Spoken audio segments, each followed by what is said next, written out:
Zero. Welcome to Football Theatre once again, where we bring you up to speed on various happenings in the world of football. We're never late to the party. There's been so much events, but I choose to start from the Carabao Cup. I was really entertained. So, Remy, what are your thoughts, happenings or highlights of the game? Well, for me, like I always say, the Carabao Cup is an opportunity for the young lads to play, for those of them who have not had a good playing time. And the highlight of the Carabao Cup involved Arsenal and Liverpool and Tottenham and Chelsea. For some people, they refer to Tottenham and Chelsea's game as a master and a servant. You understand, playing Mourinho and Lampard. But it was actually a good game with so many highlights, Mourinho and Lampard on the touchline. But it was a good game. By the end of the day, the Chelsea team lost. And for the Arsenal game, well, Liverpool was thinking they were able to make it 2 wins out of 2 in a week. You understand? But Arsenal's defense, and thanks to their keeper, Bernard Leno, who was able to make some wonderful saves, that was able to get them the points. Well, like I said, they're up to the next round. There's Chelsea in the next round. There's Man City. There's Tottenham. And nobody's taking the tournament for jokes, man. Everybody's fielding their very, very strong team. Everybody's fielding a very, very strong team. So you can't just underrate any team right now. If you underrate any team, you get beaten for it. Okay, having said that, the Carabao Cup, we have moving quickly. We have a guest speaker in the house, Damola. Is Suarez settling well at Atletico Madrid?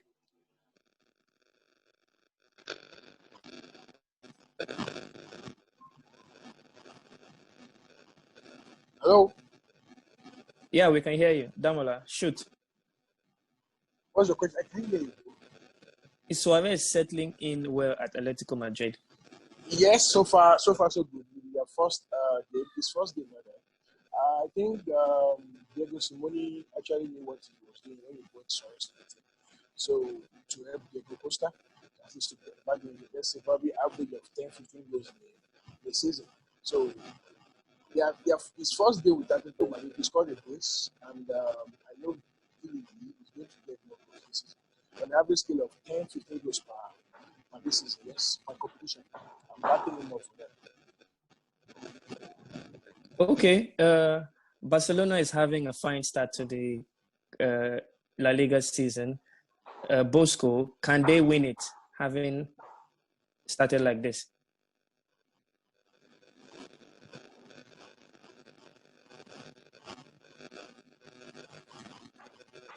Am I on? Yeah, you are. Am I on? Am I you on? are. Yes, you are. Okay. I think Barcelona have started so good. And the highlight of the match was this young lad called Fatih.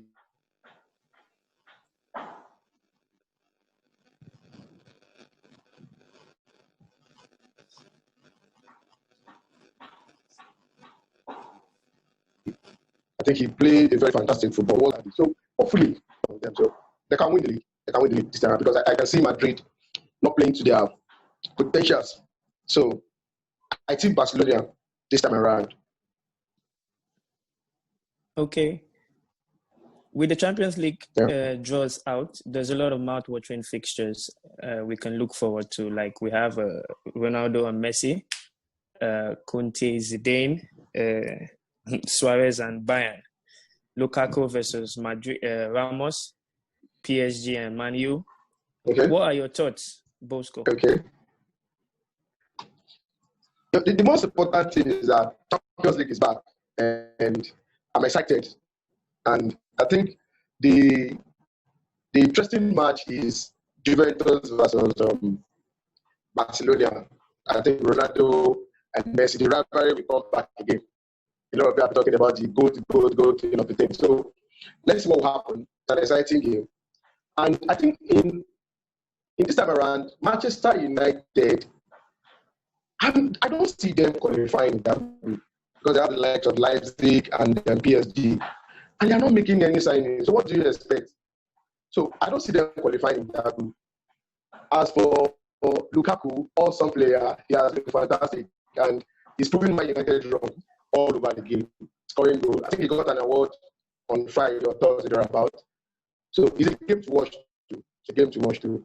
And for Bayern, the defending champion against Atletico Madrid, fantastic game. Let's see what will happen, obviously.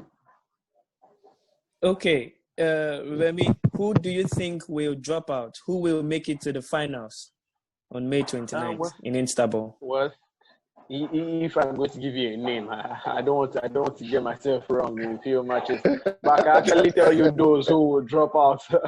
I might not be able to tell you who will qualify to the final, but I can tell you those who will drop out. One, like my colleague has said already, Man United, I don't know how they are going to do it against PSG and against Leipzig. Obviously. I think they might just settle for the Europa League. And for Chelsea, obviously, I don't know. I have my reservations because for a team that just comes and buys so many players, you have to give them time. And I don't think Champions League is going to give them that time to gel and do what they can do. Individually, they have wonderful and excellent players, but I'm not sure they can make it all the way. But I think one team to watch out for, once their strikers are back, I think is Man City. I think they want to give it another shot again to see how far they can go. They have a quite, let me say, easy group. But you know, in football, when you think easy group, they have easy group. Yeah.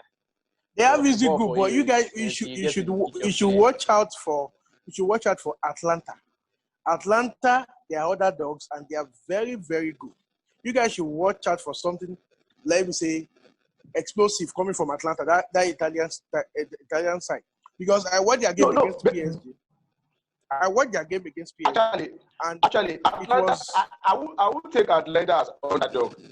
They are a team to beat anytime and indeed. They are fantastic players. And you see what they did in last Champions League. So sure, I expect them to perform more this time around. Yeah, I'm expecting more from them anyway. Okay, I don't know obviously. If Ilicic is back. I don't know if Ilicic is back, but I still want more from them. And one more thing. If Chelsea thinks they have an easier group, they must have deceived themselves because Sevilla, you see what they are getting knocked down. They are getting knocked down. Yes, now. So let's just not feel like, okay, this time around we have an easy group in Sevilla and all that. They might find themselves in Europa League. Sure. Okay. Let's keep all the arguments until the competition starts. And for the Europa League draws, Arsenal seem lucky this time. So I would say the tough group in the Europa League this season is Group D, E, H, and I think K. Any objections, Ademola? No objection so far. At least we are lucky this time, man, that they give us the most simplest group ever. Arsenal ever been to. So I'm backing up my team. It's my team for how many years? So I'm backing them up for second round and also backing them up for winning the trophy. Hopefully, by God's grace, if we sign players. Okay, if we sign players. Okay. I'm actually not going against Arsenal. Let me not sound as if I'm going against Arsenal because when they expect them to perform with lower teams, they just goof it off.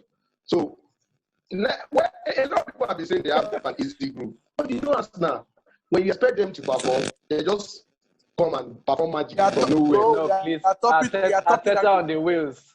Arteta on the wheels, please. Arteta on the wheels. We are topping the group, man. You can't even compare Arteta to Lampard.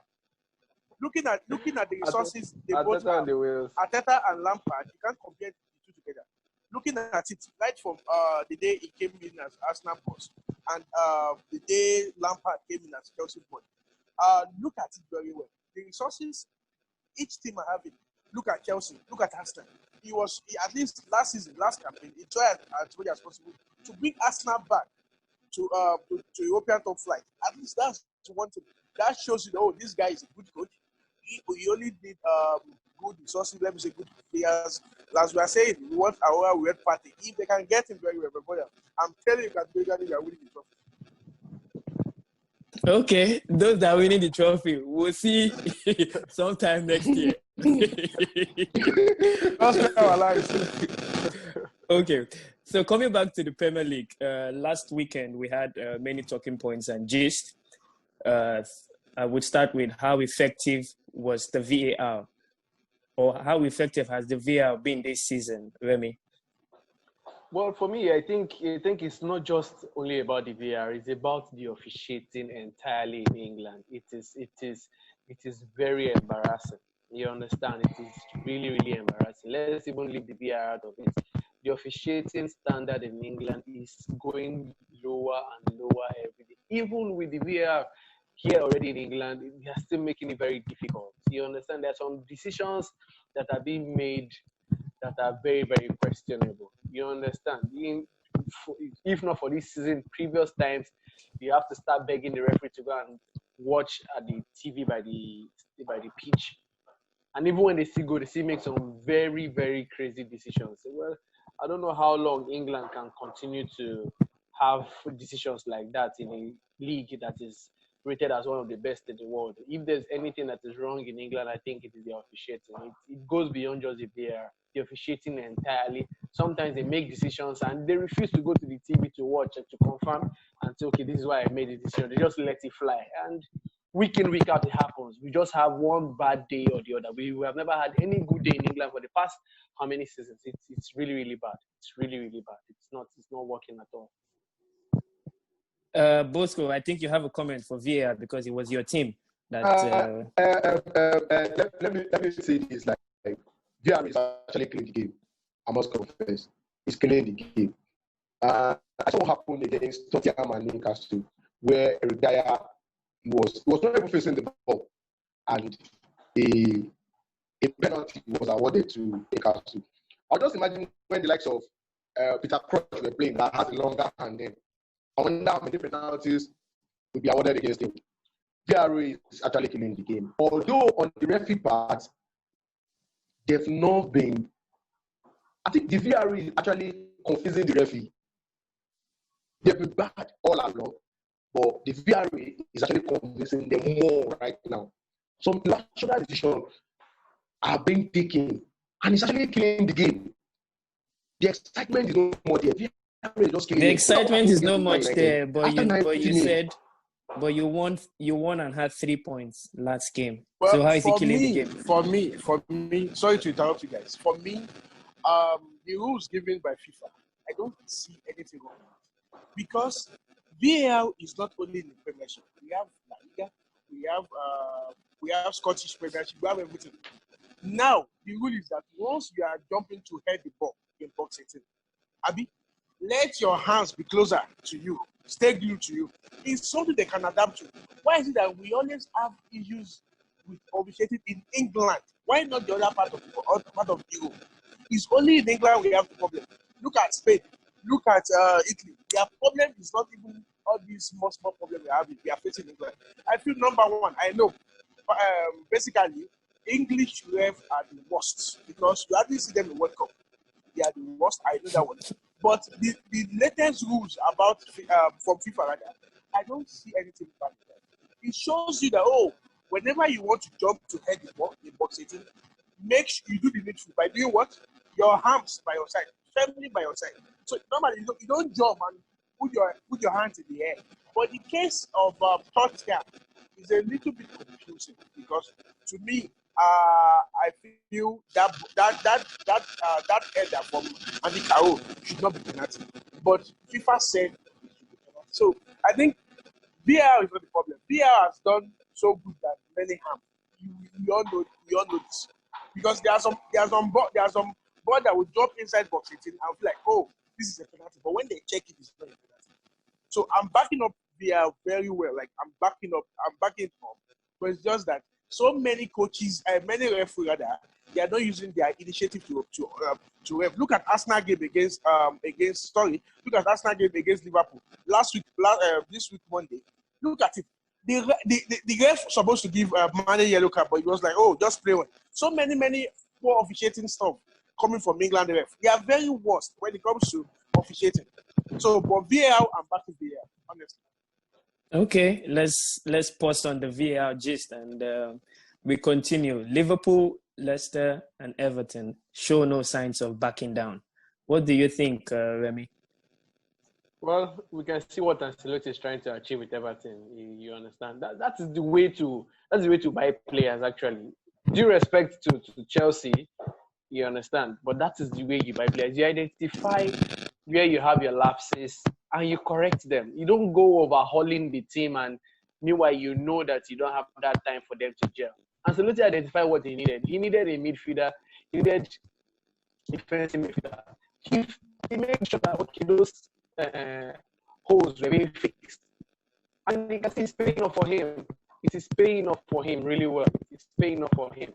See, Liverpool are still as good as they were last season. Why? Because they didn't go ahead going to buy the whole world. They just had decided, okay, this is what we actually need. So add up to what we have. And that's what's happening. It's paying off for them already. So I don't think Everton is going to back down. If anybody is going to beat Everton this season, that means you must be very, very, very, you must be at your best to beat Everton. Unlike it wasn't the Everton of before.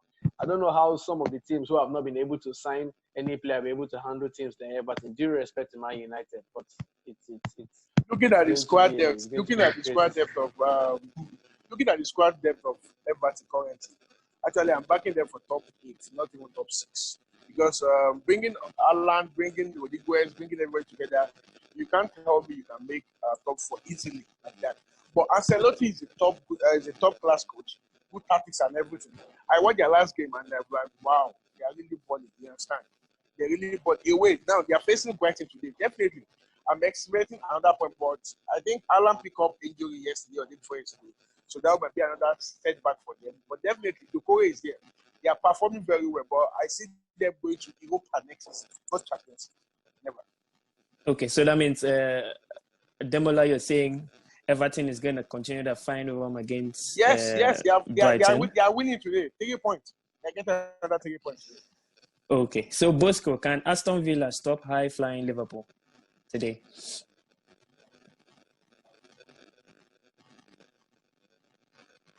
Bosco?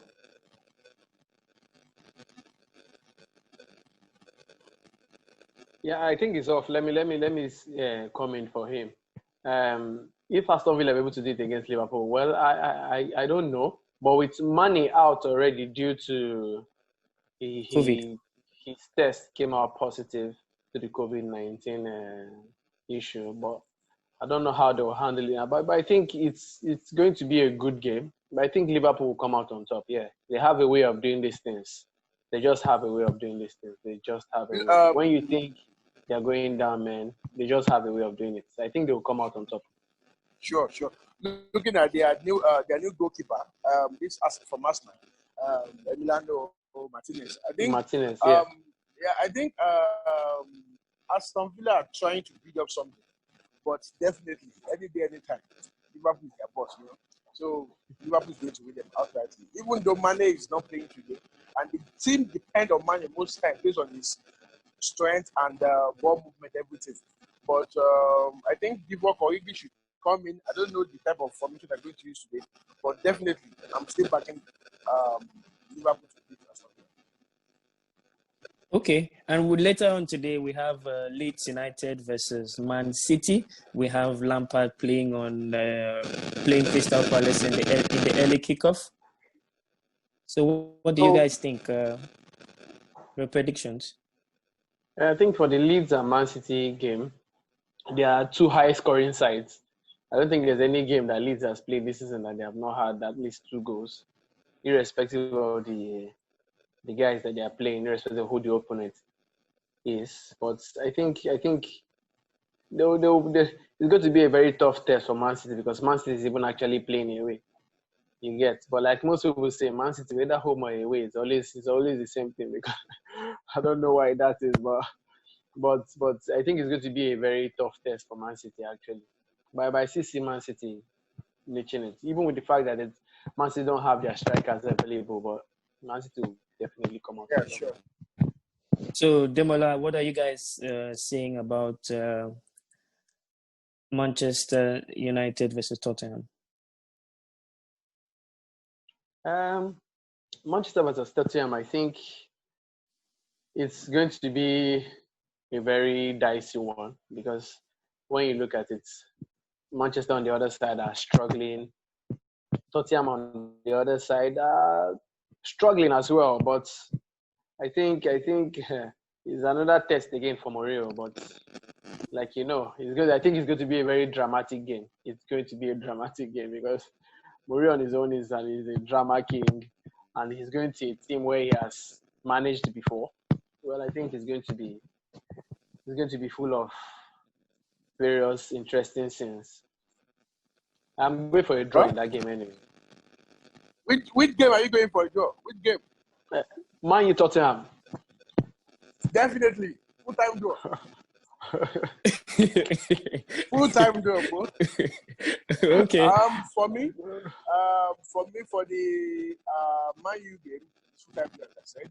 But for Leeds, Man City, looking at Leeds' first game, Leeds are the scoring set, and even though they're scoring a lot, their defense line is very terrible. But I think of this got a defender, so probably they might do something interesting. Looking at last week game, Man City against Leicester, we never experienced it at all. Like Leicester winning Man City at Etihad Stadium, not even 2-1 margin, not even one goal. 5-2. 5-2. Three goals margin. It was really embarrassing.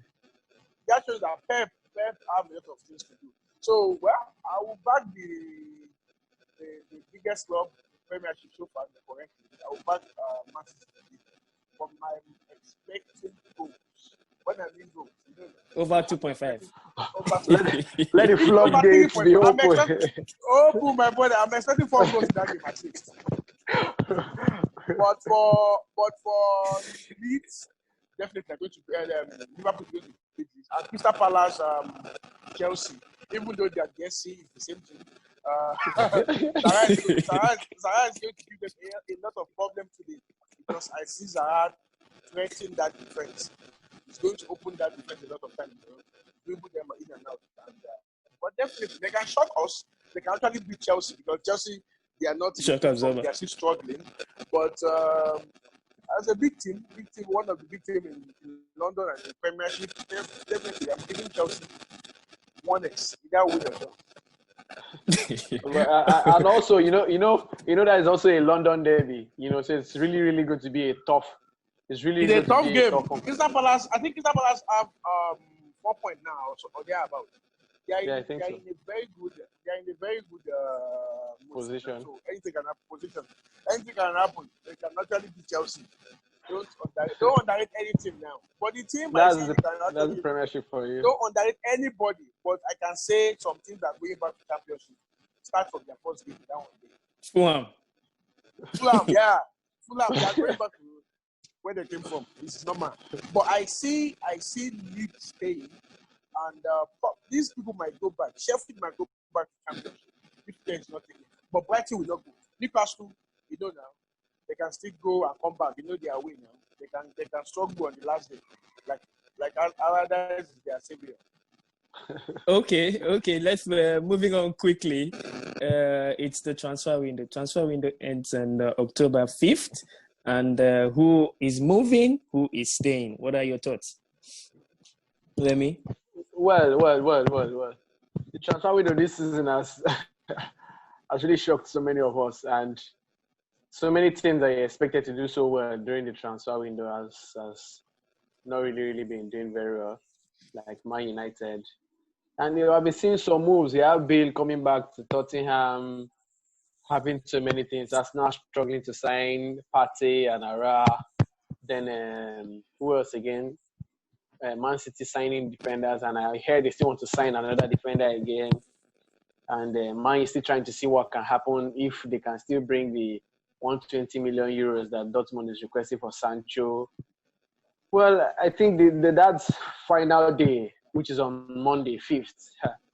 We'll be seeing so many outgoing and incoming players, most especially in England. Many of us will be shocked. So many players we never thought would leave their club.